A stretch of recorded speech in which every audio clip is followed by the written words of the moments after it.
우크라이나 사태가 큰 고비를 넘기면서 뉴욕 증시가 나흘 만에 반등했습니다. 이 지정학적 리스크가 완화되며 치솟던 국제 유가도 진정하는 모습을 보였는데요. 우리 증시 반응은 어떤지 관련 내용 김대우 경제학 박사와 함께 짚어보겠습니다. 어서 오십시오. 네, 반갑습니다. 네. 자, 지난 밤밤에 이제 러시아가 일부 부대를 철군을 이제 지시를 하면서 좀 침공 가능성이 완화가 됐습니다. 그래서 그런지 지금 미국 뉴욕 증시, 유럽 증시 함께 상승세를 보였는데 오늘 우리 증시 반응은 어떤가요?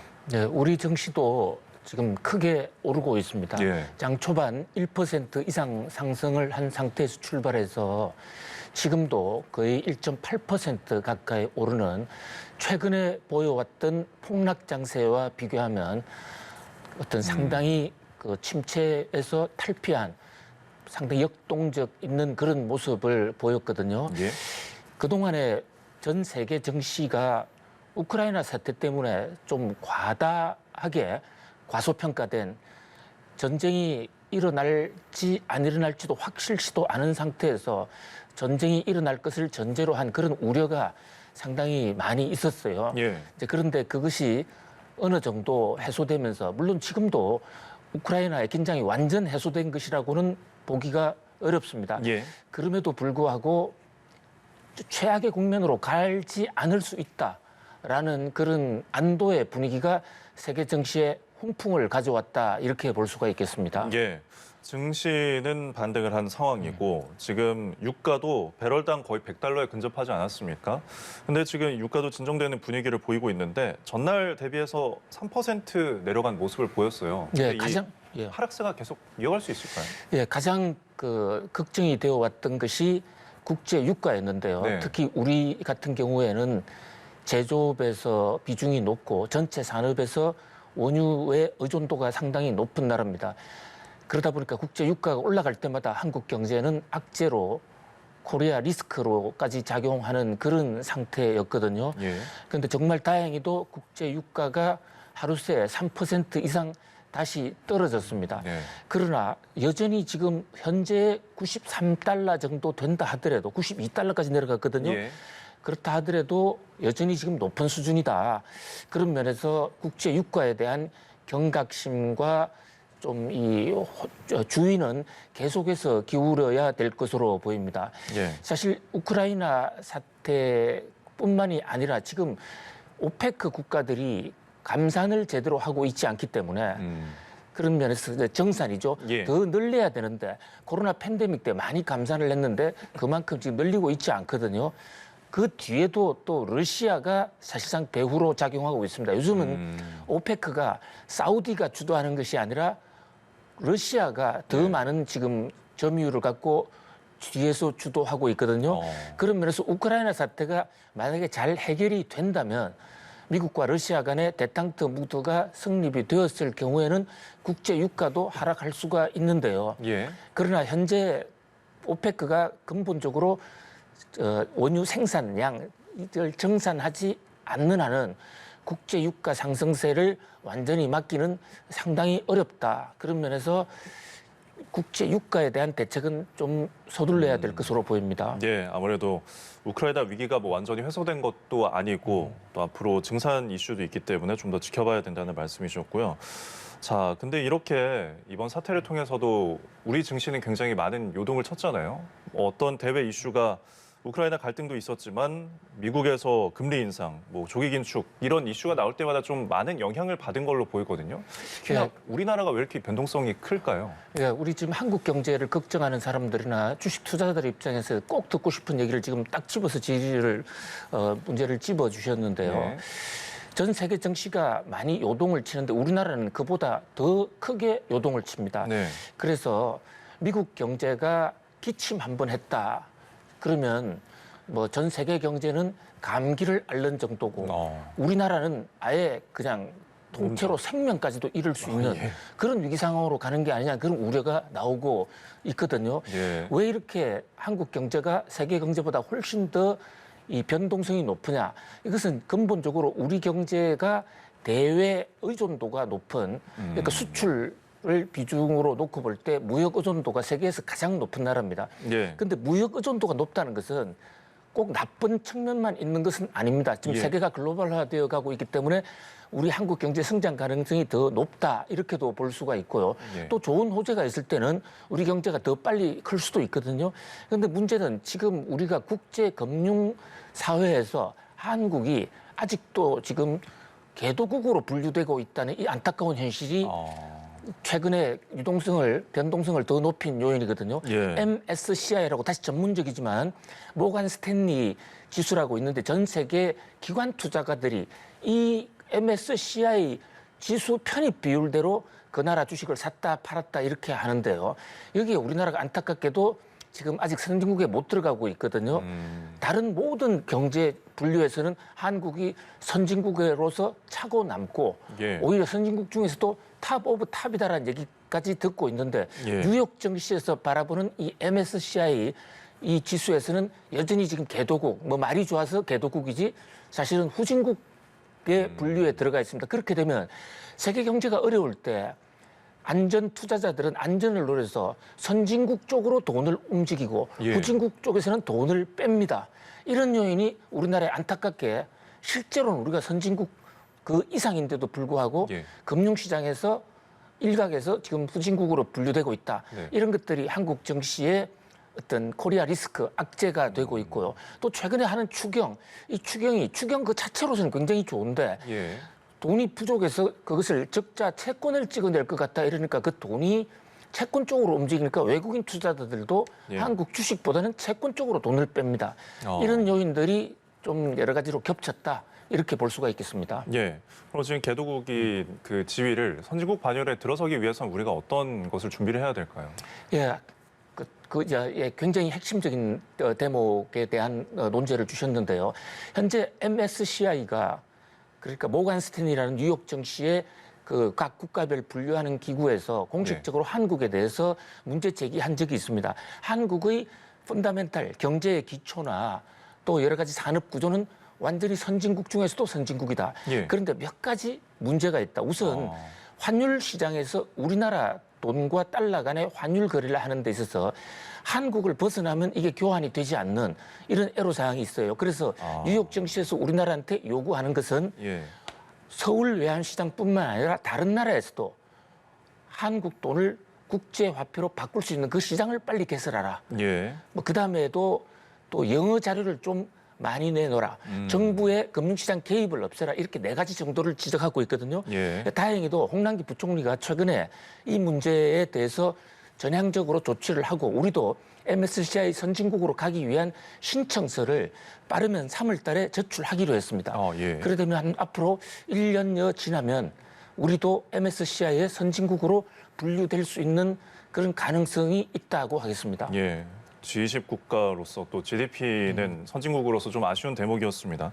자, 이어서 취업자 관련 이야기를 해보겠는데 지금 통계가 지난달 나온 취업자 수가 작년 같은 달과 비교해서 지금 110만 명 넘게 늘어났다는 통계입니다. 22년 만에 가장 큰 폭으로 증가를 한 건데 전 연령대에서 취업 증가를 했다고 지표가 나왔어요. 어떻게 이런 상황이 나왔나요? 예, 일단 나타난 결과만 놓고 보면 예. 고용에 대박이 났다. 정말 고용 지표가 많이 좋아진 것 같습니다. 우선 전년 동기 대비 실제 취업자 숫자가 113만 명이나 늘어났어요. 엄청난 숫자의 증가입니다. 예. 전년 동기 대비 113만씩이나 늘어나는 것은 거의 22년 만에 IMF 직후의 경제 회복기에 보고 나서는 처음 보는 일이거든요. 그리고 그동안에 문제가 됐던 각 연령별의 격차도 많이 해소가 돼서 특히 감소폭이 컸던 30대, 40대도 증가했습니다. 전 연령층에 골고루 증가했다. 이런 예. 면에서 고용이 정상화됐다라고 정부 여당에서는 이렇게 주장을 하고 있는데요. 그런데 이 통계라는 게 모든 통계가 그렇습니다만 조작을 하지 않더라도 한 측면을 얘기하는 것이지 또 다른 측면에서는 이 동전의 양면처럼 예. 또는 그림자와 햇볕이 있는 것처럼 부정적인 측면도 있어요. 지금 나온 이 우리나라의 고용 1월달 통계는 예. 지난해 동기 대비이지 않습니까? 원래 지난해 동기 대비를 하는 게 맞아요. 예. 그런데 공교롭게도 지난해 1월달에 당시 거리두기가 본격화되면서 그때 고용 감소액이 100만 명이 넘었습니다.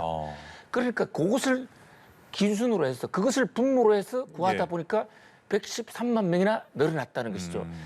2년 전으로 돌아가면 예. 2020년 1월 달과 비교하면 늘어난 게 한 10만 명 정도. 아. 그러니까 그동안의 경제 규모 커진 것에 비해서는 별로 늘어난 게 없다. 예. 이렇게 이제 비판적인 시각에서는 볼 수가 있고요. 예. 또 30대, 40대 그동안에 계속 감소하던 층에서 늘어났다. 저 대목도 바로 30대, 40대가 지난해 1월 달에 가장 많이 줄었습니다. 예. 그때 30만 명이 줄었거든요.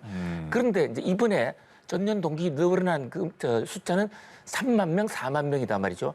그런 면에서 완전한 회복이라고는 보기 어렵고 예. 다만 코로나 팬데믹 상황에서의 로의 극복 그런 면에서 뭐 일단은 선전을 한 것으로 평가하면서도 그러나 지금 우리가 자화자찬하거나 예. 고용이 잘 된다라고 얘기하는 것은 좀 기저 효과라는 분모가 작아서 생기는 일시적인 현상을 좀 너무 부풀린 것이 아닌가. 예. 잘했다고는 하더라도 좀 더 허리띠를 졸라매고 고용에 예. 좀 더 신경을 쓸 필요가 있다고 봅니다. 예. 인적 투자에 좀 더 지원을 해야겠다는 말씀이셨는데 그러면 지금 연령별로는 뭐 30대가 조금 많이 늘어난 측면을 지적해 주셨지만 그것 또한 기저 효과였고요. 산업별로는 좀 어땠나요? 산업별로도 거의 모든 산업이 지금 골고루 늘어났습니다. 네. 도소매라든지 개인 서비스 주요 자영업자죠. 요 두 부분만 감소를 했고 나머지는 전반적으로 늘어났거든요. 예. 그리고 이제 특히 주목할 만한 게 우리나라 최근 1년간 고용이 가장 많이 늘어났던 산업은 사회복지 서비스입니다. 이럴 때면 코로나 검사를 해준다든지 예. 이런 건 대부분 정부에서 자금을 예산을 부담하거든요. 예. 그래서 정부 주도형 고용 주도다 이랬는데 이번 1월 달에는 비교적 사회복지 서비스 비중이 좀 줄었어요. 그러나 그럼에도 불구하고 여전히 사회복지 서비스가 25만 명으로 전체 111만 명 증가한 것 중에 가장 많은 폭이고요. 예. 그다음에 이제 숙박업, 음식업이 12만 명이 늘어났습니다. 제조업은 6만 명이 늘어났거든요. 예. 일단 제조업이 늘어났다는 데만으로도 상당한 의미를 둘 수가 있습니다. 그러나 아직도 민간 부분이나 또는 경제의 핵심적인 고용 창출 효과가 높고 선순환 가능성이 높은 제조업보다는 사회복지 서비스업이 아직은 더 주도하고 있다. 예. 그런 면에서 산업 구조 면에서도 조금 더 개선해야 될 부분화가 있다. 이렇게 볼 수 있겠습니다. 예, 그렇습니다. 자, 그 고용과 관련해서 이야기를 더 나눠보자면 지금 주 52시간 근로제가 2018년 7월에 도입이 돼서 지금 4년 차를 맞은 걸로 알고 있습니다. 지금 그래서 만족도 조사를 해봤더니 근로자 2명 가운데 1명, 그러니까 절반 정도는 주 52시간제 좀 괜찮다, 긍정적으로 평가한다는 그 지표가 나왔거든요. 예, 이 주 52시간제를 도입할 때 참 말도 많고 사연도 많았었죠. 네. 근로자들 입장에서는 일단 정확한 시간에 출퇴근을 할 수 있다. 좀 미래 예측 가능하다. 이런 점에서 기대를 했던 반면에 기업체에서는 자칫 이렇게 되면 일자리가 제한돼 있어 일자리의 신축성이 제한되기 때문에 일감이 많이 몰릴 때 일을 많이 못해서 국가 경제가 부담을 줄 수도 있다. 그래서 찬반 논쟁이 상당히 많았습니다. 예. 근데 시행을 하고 여론조사 결과를 해보니까 근로자들 측에서는 당시 예상했던 것보다도 만족도가 훨씬 더 높은 것으로 나타났어요. 네. 근로 시간이 뭐 52시간으로 하면서 좀 줄어들고 또 그로 인해서 급여가 평균 급여가 1인당 급여가 줄어들 수도 있었겠지만은 근로자들은 그것보다는 예. 일주일에 52시간 열심히 일하고 나머지 시간에는 자기 시간을 갖겠다라는 그런 욕구가 굉장히 강했는데 그것이 주 52시간제 도입 이후에 예. 상당히 충족이 됐다. 만족감이 높아졌다고 볼 수가 있고요. 특히 육아 부분에서 어린 애들을 키우는 젊은 부부들 입장에서는 이 52시간제가 출산을 하고 애를 키우는데 예. 굉장히 유리하게 좀 안정적으로 시간 관리를 할 수 있게 됐다. 그런 면에서 일단은 주 52시간제에 대한 긍정적 평가가 훨씬 더 높게 나타났다. 예. 이렇게 볼 수 예. 있겠습니다. 아무래도 삶의 질이 조금 나아진 배경이 있다 보니까 긍정적으로 평가했다는 그런 원인인 것 같습니다. 그런데 지금 또 흥미로운 그 조사가 이 도입 효과에 대해서 남성보다 여성의 만족도가 더 높다는 그 여론 조사도 있어요. 지금 연구진들이 이제 큰 틀에서 이런 52시간 상한제가 오히려 성격차 해소할 수 있던 해소를 할 수 있는 그런 수단이 이미 증명됐다 이렇게 분석을 했는데 어떻게 보시나요? 그렇습니다. 그 대목도 굉장히 그 주목할 만한 어떤 노동 구조의 발전이다 이렇게 볼 수가 있겠습니다. 이 남녀의 평등 문제는 취업의 기회, 입사할 때의 기회뿐만 아니라 들어가서 일을 하는 데 있어서의 생활 패턴에 있어서도 좀 더 그 남자나 여자나 성에 대한 신분에 따라서 규제받지 않도록 하는 것이 굉장히 중요한데요.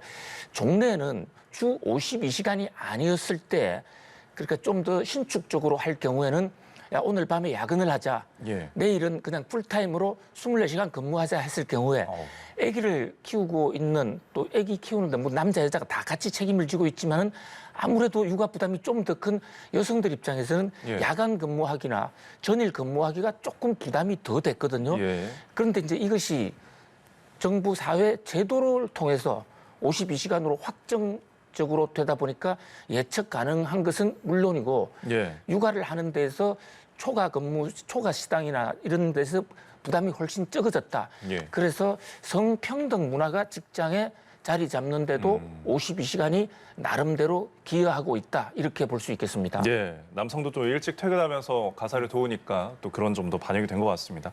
자, 지금까지 김대호 경제학 박사와 함께했습니다. 고맙습니다. 감사합니다.